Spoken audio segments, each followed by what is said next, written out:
When The Sound of Music opened in 1965, the world saw Maria and Captain Von Trapp fall in love on screen. But what audiences never forgot was the spark between Christopher Plummer and Julie Andrews, the kind of chemistry that felt too natural to be acting. For years, they laughed off the rumors. He called her practically perfect. She teased his sarcasm. Yet every time they appeared together, that unspoken connection returned, softer, deeper, impossible to define. People began to wonder if their story had continued long after the cameras stopped rolling. And before he died, Christopher Plummer finally told the truth about Julie Andrews, about what really existed between them, and why it stayed hidden for so long. What did he finally admit, after all those years of silence? In the summer of 1964, the hills around Salzburg came alive with camera crews, music, and a cast that had no idea they were about to make history. Christopher Plummer, the seasoned stage actor known for his sharp wit and disdain for sentimentality, arrived on set already skeptical. He'd agreed to play Captain Von Trapp reluctantly, fearing the film would be, in his own words, too sugary. Julie Andrews, meanwhile, had just come off Mary Poppins. She was the rising star of a new generation, cheerful, professional, and determined to prove she was more than a Disney ingenue. From the moment they met, something clicked. Crew members later said it was instant, the way they moved together in rehearsal scenes as if they'd known each other for years. Julie carried herself with an open warmth that melted his guarded nature, while Christopher brought an intensity that seemed to surprise her.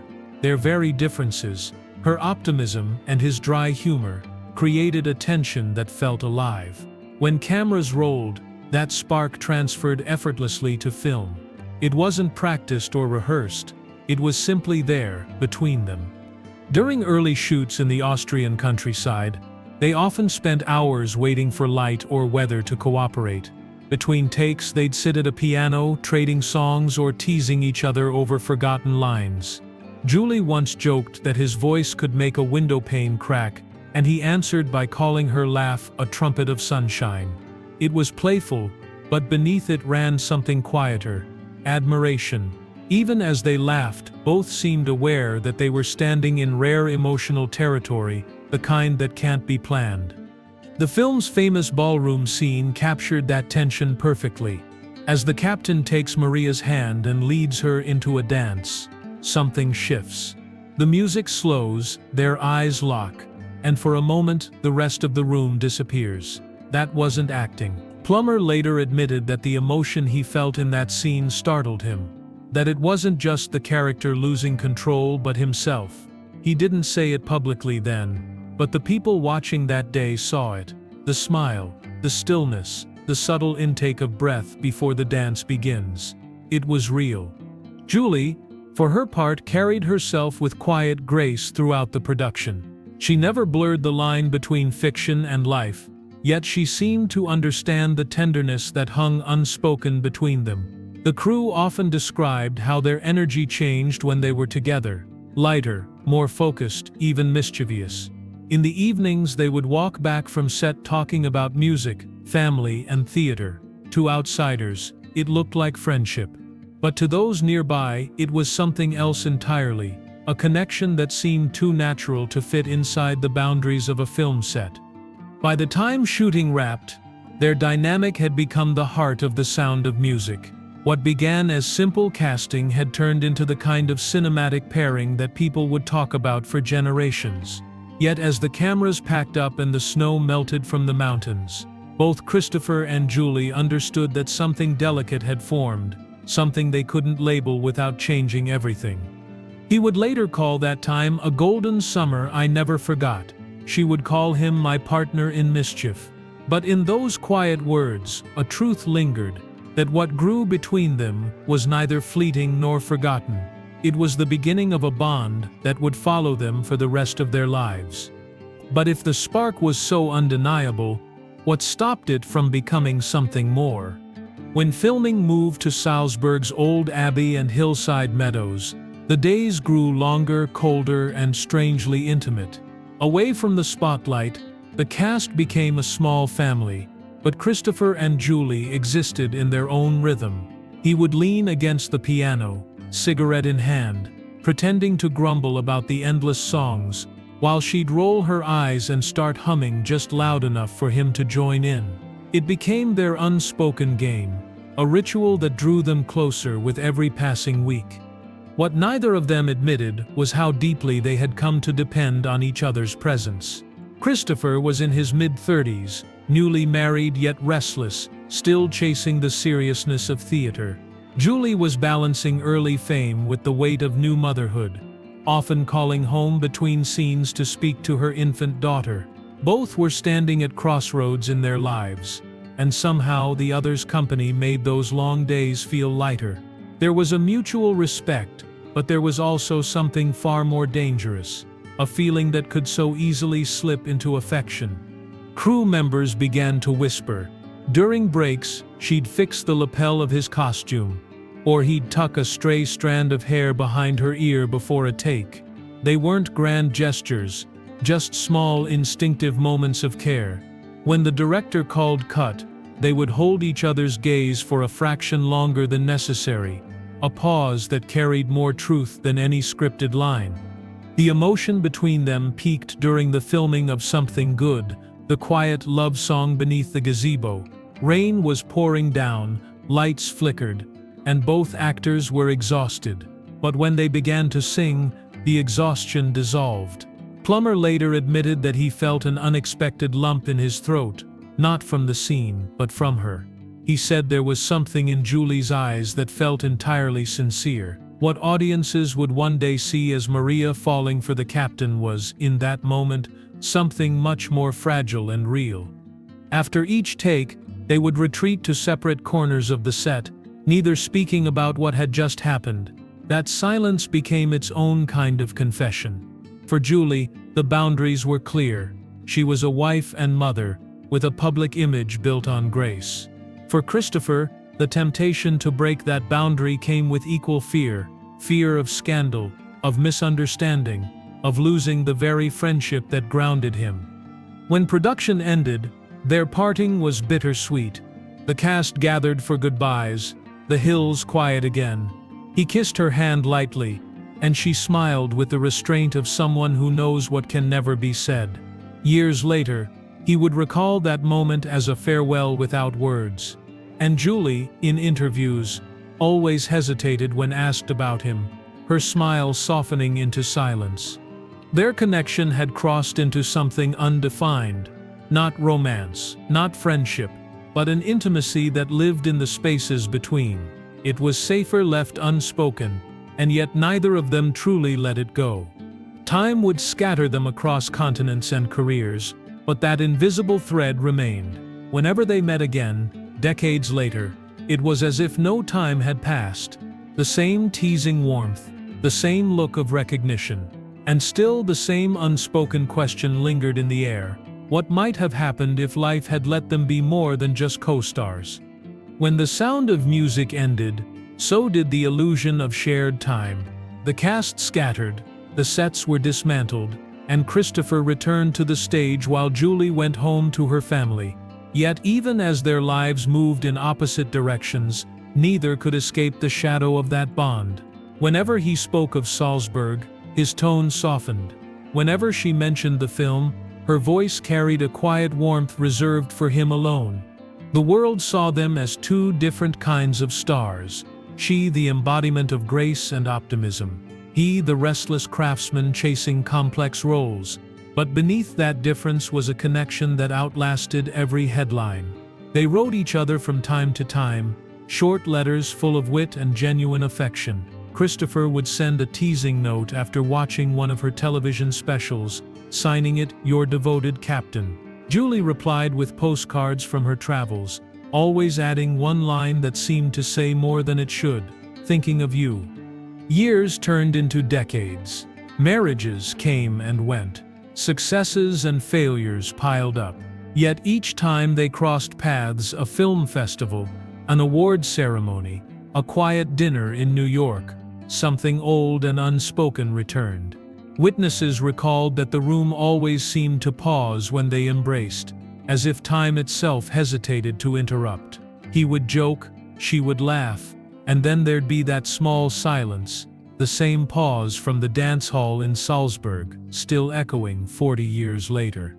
He once admitted that he had great affection for her, the kind that never asked for anything in return. It was the most he ever said publicly, but his eyes betrayed a deeper truth. Those who knew him privately said he often kept a still from the film in his study, the moment where their faces nearly touch under the soft light. He never explained why.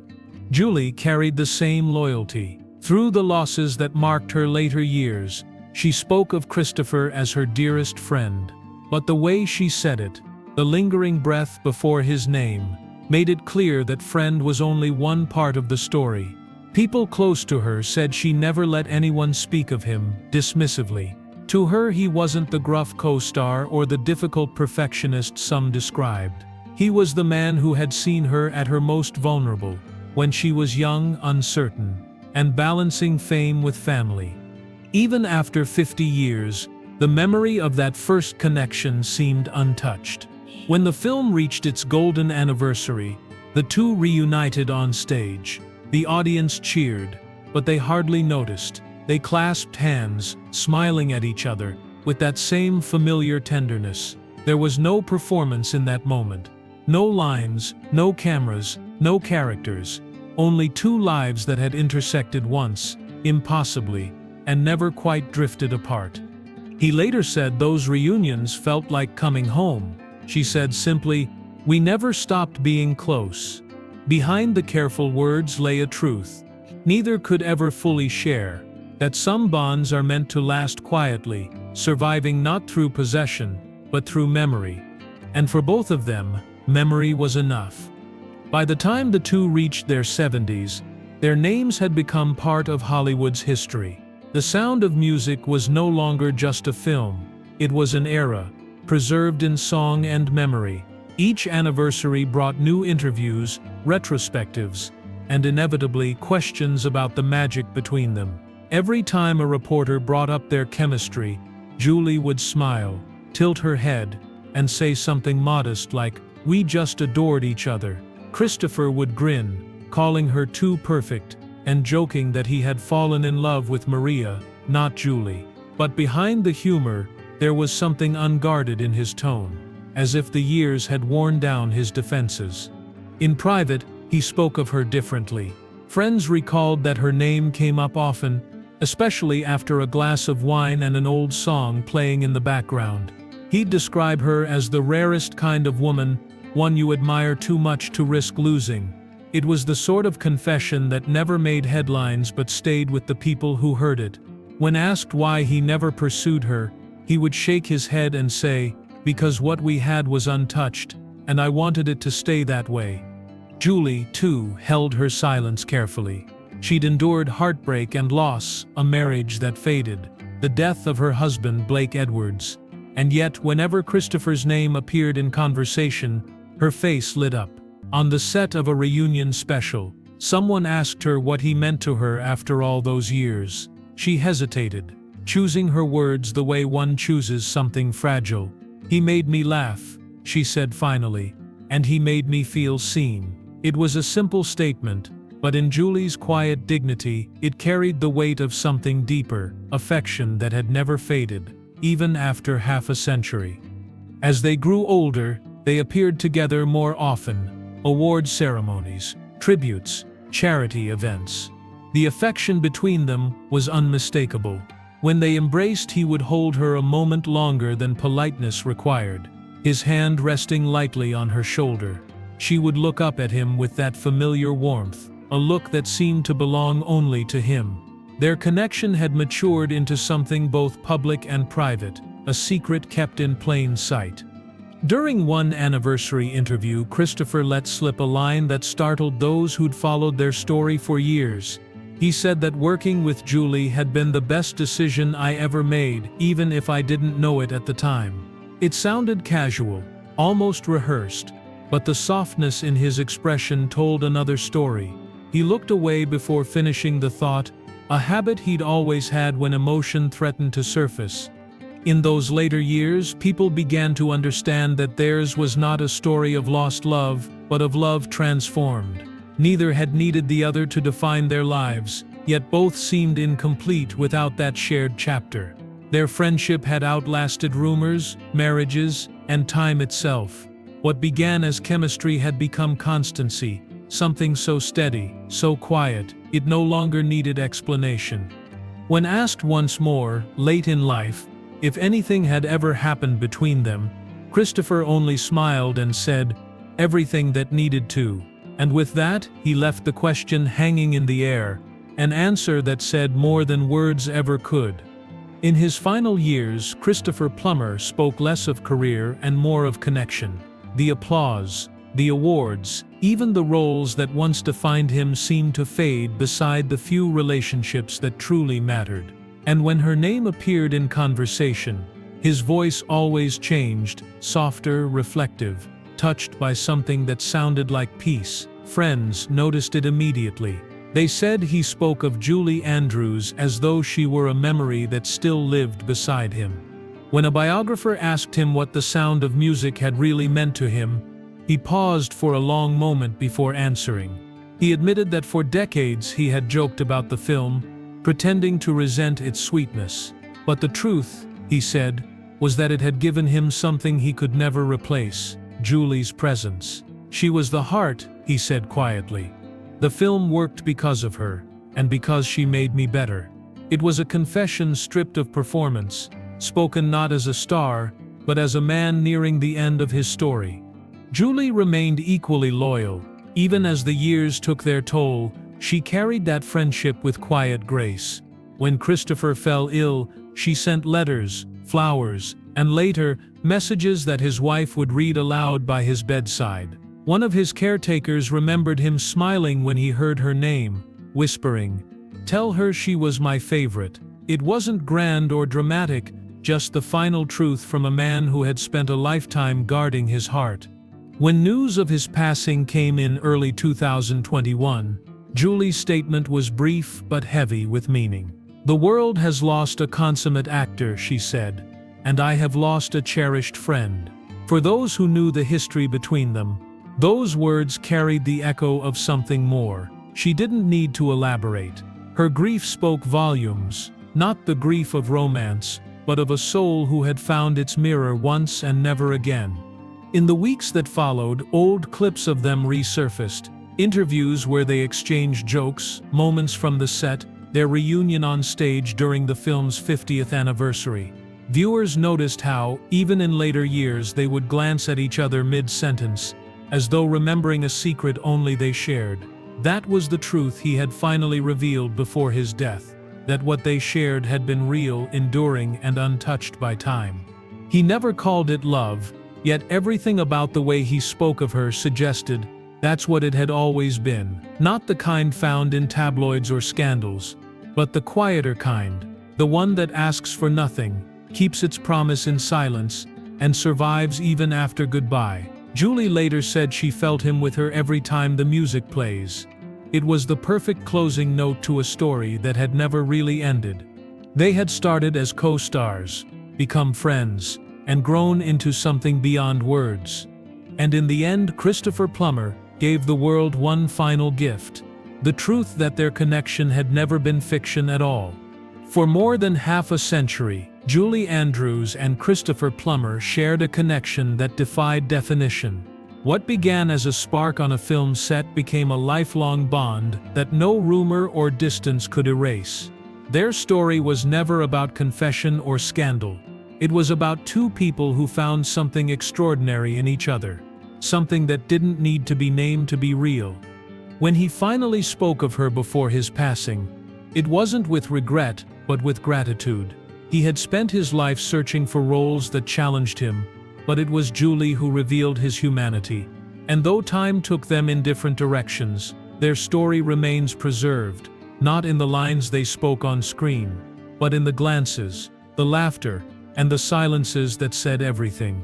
For more emotional stories, check out this video.